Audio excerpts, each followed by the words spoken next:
Assalamualaikum warahmatullahi wabarakatuh. Bagaimana kabarnya anak soleh dan soleha? Alhamdulillah Bapak Guru bahagia sekali hari ini kita berjumpa kembali untuk melanjutkan pembelajaran tematik kita. Anak-anakku sekalian, untuk 1 minggu ke depan ini kita akan belajar tematik di subtema 4, yaitu hidup rukun di masyarakat. Bapak Guru berharap anak-anakku tetap semangat belajar dari rumah untuk mengikuti seluruh rangkaian pembelajaran kita. Selamat belajar dan mari kita lihat materi kita untuk hari ini.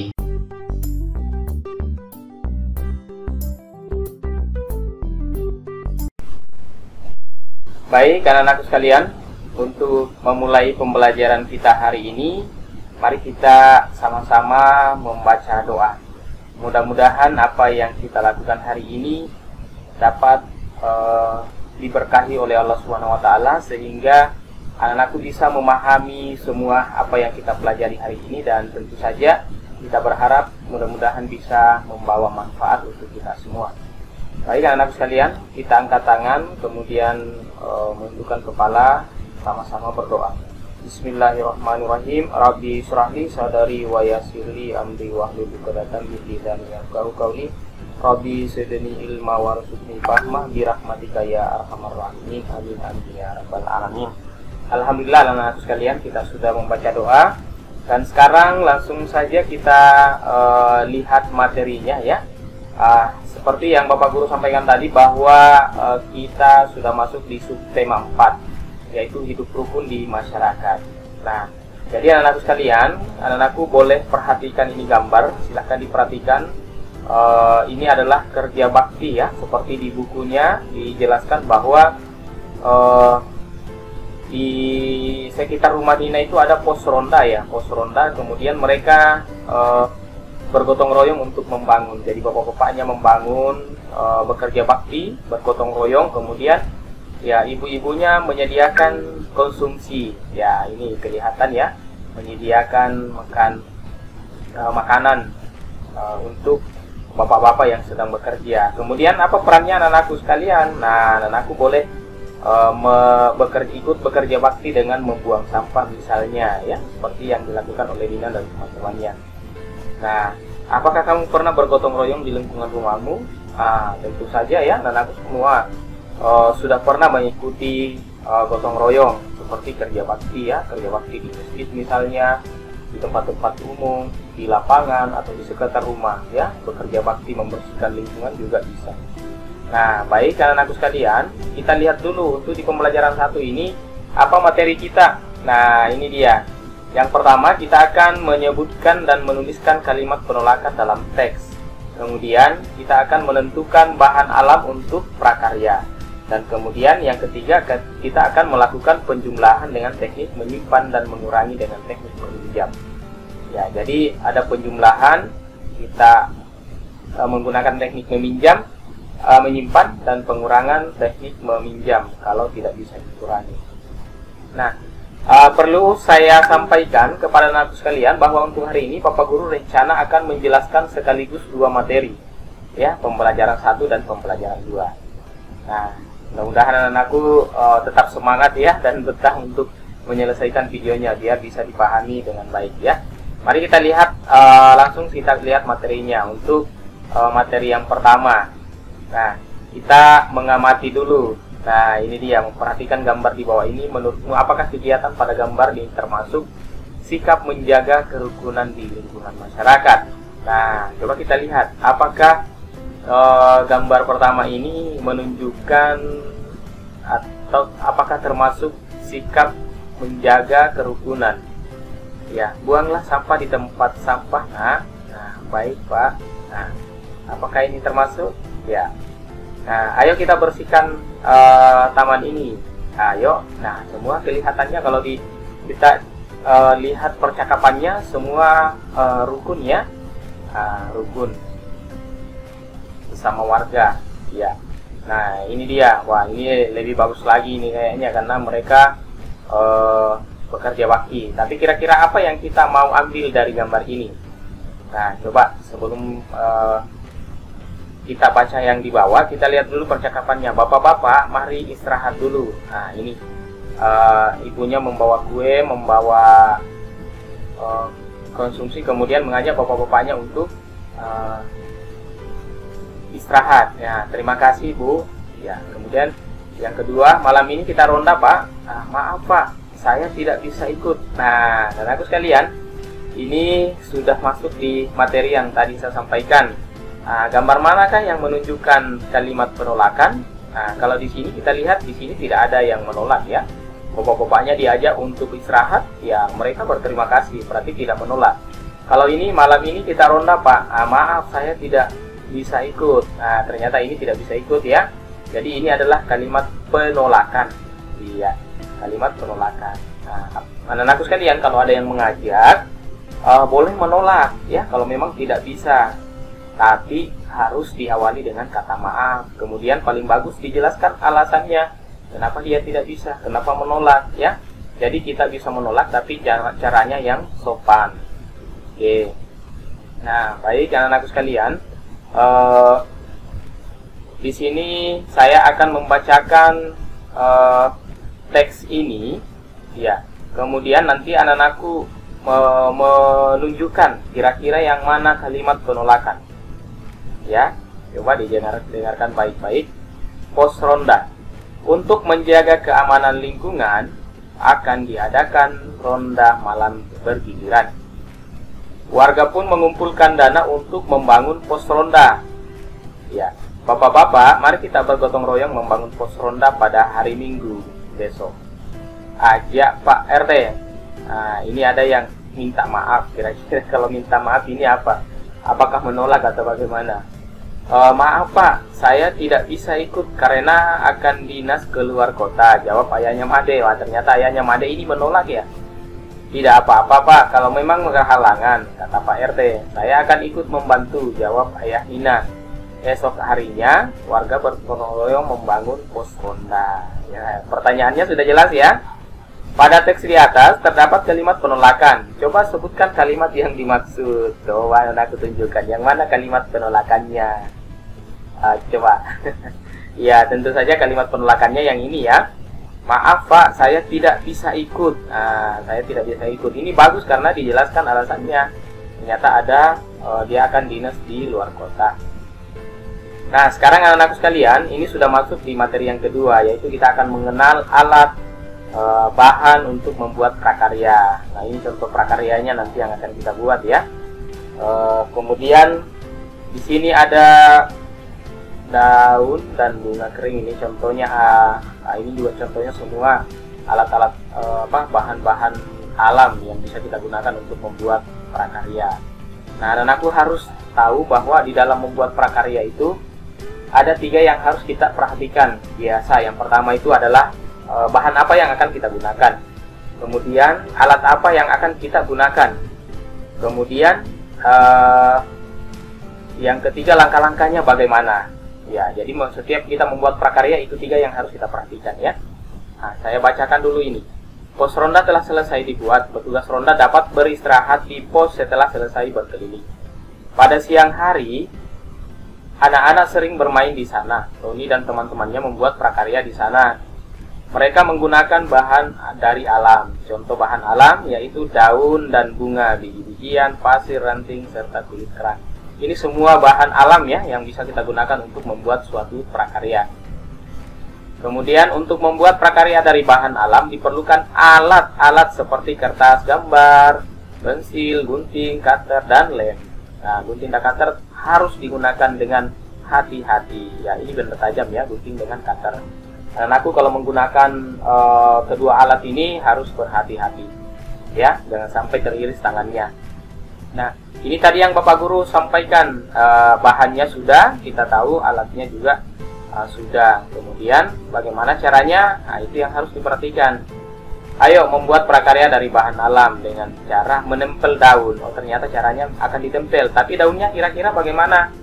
Nah, harus dibuatkan sketsa dulu di kertas bergambar. Gunakan pensil untuk membuat sketsa. Lanjutkan menghias gambar pada pembelajaran selanjutnya. Nah, jadi nanti akan ada ya tempat untuk membuat prakarya. Jadi anak-anakku sekalian, untuk memperagakan atau mempraktekkan ini di rumah, anak-anakku menyediakan kertas gambar ya, kertas bergambar, kemudian menggunakan pensil untuk membuat sketsanya. Kalau misalnya prakaryanya mau burung hantu, digambar dulu menggunakan sketsa ya, burung hantunya. Kemudian nanti setelah itu baru ditempel menggunakan lem ya. Oke, saya kira anak-anakku sudah paham semua kalau ini. Nah ini ya, yang membuat prakarya dari alam dengan cara menempel daun. Buatlah sketsa terlebih dahulu di kertas gambar. Oke, nah sekarang sudah 2 materi kita selesai ya anak-anak sekalian. Dan sekarang kita masuk di materi yang ketiga, materi yang paling menarik ini, materi berhitung ya. Kalau Bapak Guru senang sekali kalau berhitung yang seperti ini. Nah anak-anak sekalian, seperti yang saya sampaikan tadi, bahwa nanti kita akan belajar untuk menjumlahkan. Kalau kita menjumlahkan, kemudian ada dijumlahkan dari 10, itu kan ada teknik menyimpan ya. Sebaliknya, kalau misalnya kita mengurang, syaratnya mengurang itu kan yang dikurang harus lebih besar dari pengurangnya. Tapi kalau ternyata yang mau dikurang itu kecil daripada pengurangnya, atau pengurangnya lebih besar, berarti itu tidak bisa. Nah, bagaimana caranya supaya bisa? Ya, kita harus meminjam ya, meminjam dari sebelah kiri, dari puluhan atau dari ratusan. Nah ini dia contohnya. Banyak biji kacang hijau dan kedelai dapat digambarkan dengan kubus satuan. Ya masih ingat ya pelajaran sebelumnya, kalau ada seperti ini berarti ini adalah kumpulan kubus ratusan. Berarti ini ada 2 susun, berarti ada 200. Ini ada 40-an ya, 40. Dan ini ada berapa ya? 8. Kalau ini ada 1, ini ada 7. Ya, 7 ya, satu kotak ini 7. Batas kotaknya itu yang warna biru ya. Kemudian ini ada 5. Nah, kalau ini kita mau jumlahkan, kalau jumlahnya kita mulai dari puluhan, ratusan, atau dari satuan? Dari kanan atau dari kiri? Ya, kita mulai dari satuan dulu. Nah, satuannya dulu kita jumlahkan. Coba kita lihat. Di sini ada 8 ditambah 5. 8 ditambah 5 berarti ada 13. Nah, kalau 13 berarti 3 ditulis, satunya dipindahkan. Dari sini, ini kelihatan yang dikasih lingkaran merah, ini yang dipindahkan. 1, 2, 3, 4, 5, 6, 7, 8, 9, 10. 10-nya kita pindahkan di sini. Jadinya bagaimana? Nah, jadinya yang ini ya. Jadinya yang ini. Oke. Nah, oh ya, jadinya seperti ini ya, jadinya seperti ini ya. Kalau sudah dijumlahkan jadinya seperti ini. Nah, sekarang kita lihat lagi. Ini sudah kita tulis 3, kemudian simpan 1. Simpan 1 ya. Kemudian kita jumlahkan lagi ini. Kita jumlahkan lagi yang ini. Ada 40 ditambah 70. Ya. 40 ditambah 70. Ini 70. 1 2 3 4 5 6 7 ya. 7 dengan ini. Nah, ternyata ada jumlahnya adalah 11. Nah, berarti 1 kita tulis, baru kita pindahkan 10-nya lagi di sini, kita pindahkan di sini. Ya. Nah, kalau sudah berarti ini 1 2 3 tambah 4 ya, tambah 4. Nah, berarti tambah 1 berarti jumlahnya 4. Nah, kemudian bagaimana kalau kita menyusun dengan cara bersusun? Nah, kalau anakku ada yang bingung mungkin melihat seperti ini. Tapi lebih bagus kalau dipahami dulu ini, baru melihat yang susunnya. Nah, ini yang cara bersusunnya ya. Kita lihat. Nah, ini dia. Cara bersusunnya seperti tadi ya. Jadi tadi itu di kotak-kotak sebelah kanan ya. 8 ditambah 5 itu 13 ya. 3 tambah 1. Nah, kemudian 1 ditambah 4 ya. 1 ditambah 4 ditambah 7 itu hasilnya adalah 12 ya. Kemudian 2 simpan 1. Nah, 1 ditambah 2 tambah 1 berarti 4. Jadi jumlahnya adalah 1 tambah 2 tambah 4 sama dengan 1 tambah 2 tambah 1 sama dengan 4. Iya. Jadi 248 ditambah 175 sama dengan 423. Kalau ini bagaimana pengurangannya? Nah, ini yang sistem teknik meminjam. Coba kita lihat. 8 dikurang 5 itu 8 dikurang 5 dapat 3 ya, dapat 3. Kemudian 4 dikurang 7, nah ini tidak bisa. 4 dikurang 7 ini tidak bisa dikurang karena syaratnya pengurangan adalah yang dikurang lebih besar daripada pengurangnya. Sementara ini lebih kecil yang dikurang. Supaya bisa kita kurangi, berarti ini dipinjam, diambil dari sini 1. Berarti ini bukan lagi 2 karena sudah diambil 1, dia tinggal 1. Ini juga bukan lagi 4 ya, tapi dia adalah 14. Jadi ini 2 dengan 3, 4 tidak dipakai lagi. Berarti 14 dikurang 7 dapat 7 ya. 1 dikurang 1 ya 0. Tapi kalau 0 di sebelah kiri itu tidak ditulis ya. 0 di sebelah kiri itu tidak ditulis karena tidak ada nilainya. Jadi 248 dikurang 175 itu hasilnya adalah 73. Ya, ini dia. Jadi jumlah biji kacang hijau dan kacang kedelai adalah 423. Selisih banyaknya biji kacang hijau dan kacang kedelai adalah 73 butir. Ya, selisih itu adalah hasil pengurangan lah ya. Selisih. Nah, sekarang coba kita lihat latihannya dulu. Urutkan gambar berikut sehingga menjadi cerita. Lalu garis bawahi kalimat penolakan pada percakapannya. Nah, urutkan gambar. Ini tidak muat ya gambarnya ya. Ya, ini ada juga di sini. Oke. Kalau dilihat dari sini, ini kan sudah ada 1 ya. Kemudian aku ingin menggambar dinding pos ronda. Kamu mau? Oh ya. Apa yang sedang kamu lakukan, Tony? Nah, ini pertama ya. Aku ingin menggambar di dinding pos ronda. Kamu mau menggambar juga? Nah, aku tidak mau, nanti pos ronda jadi terlihat kotor. Tidak apa-apa nih, pos ronda akan terlihat lebih indah. Berarti ini yang kedua ya, sudah benar yang kedua. Nah, kemudian yang ketiga yang mana? Nah, sebaiknya kita menggambar di buku gambar saja, Tony. Mengapa tidak boleh menggambar di sini?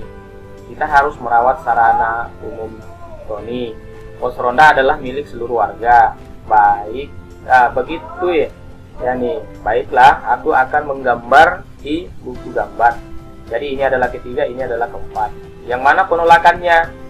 Ya, di sini kan yang kalimat penolakan yang dicari ya. Nah, berarti aku tidak mau. Ini adalah kalimat penolakan. Dia tidak mau ikut menggambar di pos ronda karena nanti pos rondanya kotor ya. Kemudian berikutnya yang kedua, tuliskan 3 contoh bahan alam yang dapat digunakan untuk membuat prakarya. Ya, tentukan jumlah dan selisih 2 bilangan berikut. Nah, ini tuliskan 3 contoh bahan alam. Itu tadi ada ya, di depan bahan alam itu banyak sekali. Ada biji-bijian, daun ya. Dan aku bisa lihat kembali dia. Kulit kerang juga ada ya, bunga. Tentukan jumlah dan selisih 2 bilangan berikut. Nah, ini yang akan menjadi tugasnya anak sekalian. Tadi sudah ada contohnya. Dikurangi dulu, dijumlahkan dulu. 216 dijumlahkan 324. Ini tentu saja nanti ada sistem menyimpan ya. Kalau penjumlahan, kalau dikurangi, ini juga akan ada nanti sistem atau teknik meminjam. Jadi anakku silahkan dipilih salah satu saja ya. Satu saja dipilih dari sini. Tidak usah dikerjakan empat-empatnya. Satu dipilih, kemudian dikerjakan di buku tulis ya. Nah, tapi bukan cuma ini untuk di pembelajaran 1. Untuk di pembelajaran 2 nanti kita lihat lagi ya. Jadi nanti disatukan saja ya. Tugas 1 pembelajaran 1 dengan tugas 2 pembelajaran 2 nanti disatukan saja, sekali dipoto ya dalam satu lembar. Nah, ini saya kira anakku sudah paham semua ya, tidak usah Bapak Guru bacakan. Kita langsung saja lihat untuk materi pembelajaran yang kedua. Bermain peran menggunakan kalimat penolakan, materi pertama ya. Kemudian menceritakan pengalaman menerapkan sila pertama dan kedua Pancasila. Nah, ini kita masih penolakan ya, berarti sama yang pembelajaran 1. Kalau ini masuk di pengamalan sila pertama dan kedua Pancasila. Ya, yang mana pengalamannya anak-anakku yang sesuai dengan sila pertama dan kedua. Kalau ini melakukan gerakan melompat, ini Bapak Guru tidak jelaskan ya. Ini materi PJOK. Nah, baik anak-anakku sekalian. Untuk di pembelajaran 2 ini kita lihat di sini sudah ada bermain peran ya. Nanti ya anak-anakku bolehlah perankan di rumah sendiri masing-masing ya, dengan orang keluarga yang ada di rumah. Ya, ini ada 3 orang. Ya, ada Pak RT ya. Pak RT yang memulai pembicaraan ini. Lihat Pak, ubin di tempat lari pagi ini sudah mulai rusak. Mereka ternyata jalan-jalan di tempat lari pagi. Pak RT melihat rusak ya. Kemudian dijawab, wah betul Pak RT, ini bisa berbahaya untuk anak-anak kita. Kemudian bagaimana jika kita bergotong royong untuk mengganti ubin ini? Ya, saya setuju Pak RT, demi kenyamanan dan keindahan lingkungan kita. Bagaimana jika nanti malam kita bermusyawarah menentukan waktu dan biayanya? Ya. Maaf, nanti malam saya tidak dapat hadir karena harus mengunjungi kerabat. Bisakah diundur besok? Nah, berarti anak-anakku sudah ketemu ya, sudah ketemu untuk kalimat yang akan kita cari ya, yaitu kalimat penolakan. Ada di sini. Ya, saya juga tidak dapat hadir Pak RT. Kemudian ditutup oleh Pak RT. Wah, betul Pak RT. Oh, bukan ya, ini dia. Baiklah, musyawarah kita lakukan besok malam saja. Karena warganya tidak sempat hadir untuk bermusyawarah sebentar malam, berarti Pak RT memutuskan untuk besok malam saja ya. Ternyata warganya untuk menolak kalau sebentar malam. Tapi kalau besok malam tidak ditolak ya, hanya karena ada kegiatan yang bertepatan. Nah, tuliskan kalimat penolakan yang ada dalam percakapan tersebut. Ya, anak-anak sudah tahu semua ya. Oke, kita lanjutkan. Perhatikan gambar-gambar berikut. Nah, apakah yang ada di gambar? Maaf, saya pulang duluan untuk beribadah ya. Nanti saya kembali lagi. Baik Pak, silakan. Nah, kira-kira anak-anakku bisa Anda bayangkan apa yang akan kita pelajari dari sini? Tadi sudah sampaikan di awal ya. Kira-kira dari sini apakah ini sesuai dengan pengamalan sila pertama atau kedua? Iya, betul sekali. Ini sesuai dengan sila pertama karena ini adalah memberikan kebebasan kepada kepada orang lain untuk beribadah sesuai dengan keyakinannya, sesuai dengan agamanya. Ini ya, karena dia akan pamit pulang dulu untuk beribadah ya. Nanti saya kembali. Ini baik Pak, silahkan, dipersilahkan. Berarti menghargai orang yang berbeda agama. Itu sesuai dengan atau memberikan kesempatan kepada orang lain untuk beribadah. Itu sesuai dengan sila pertama Pancasila. Kemudian ini yang kedua, mari saya bantu Pak. Nah, terima kasih Pak Leo. Nah, ternyata Pak Leo menawarkan bantuan. Nah, ini sesuai dengan sila keberapa? Iya, betul sekali. Sila kedua Pancasila. Ya, apa sih bunyinya? Kemanusiaan yang adil dan beradab. Sikap pada gambar menunjukkan pengalaman sila-sila Pancasila, terutama sila pertama dan kedua. Ceritakan pengalamanmu menerapkan sila pertama dan kedua Pancasila di masyarakat. Ya, aku sudah punya pengalaman semua. Tadi pertanyaannya sekarang, apakah bisa dibedakan yang mana yang sesuai dengan sila pertama, yang mana sesuai dengan sila yang kedua? Ya, itu harus bisa dibedakan ya. Oke. Nah, kita sudah masuk. Karena materi untuk PJOK saya tidak bahas ya. Saya sudah masuk di latihan sekarang. Berikan tanda centang pada gambar yang menunjukkan penolakan. Jelaskan jawabannya. Ya, Made, mari kita menengok Deli yang sedang sakit. Maaf, hari ini aku tidak bisa. Bagaimana kalau besok saja? Nah, ini penolakan atau bukan? Iya, penolakan ya. Dia tidak bisa untuk hari ini. Dia menolak untuk mengunjungi atau menengok Deli hari ini. Bisanya besok ya. Ayo kita bermain di lapangan saja. Ayo, apakah ada penolakan di sini? Tidak ada ya. Berarti yang dicentang adalah yang ini. Yang ini tidak dicentang. Oke.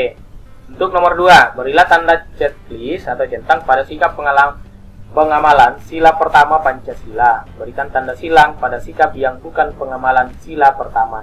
Ingat, sila pertama ya, sila pertama. Walaupun ini semua sesuai dengan sila Pancasila, tapi yang diminta di sini adalah sila pertama, ya. Melakukan musyawarah untuk mengambil keputusan. Musyawarah. Di subtema 2 kita sudah belajar. Ya.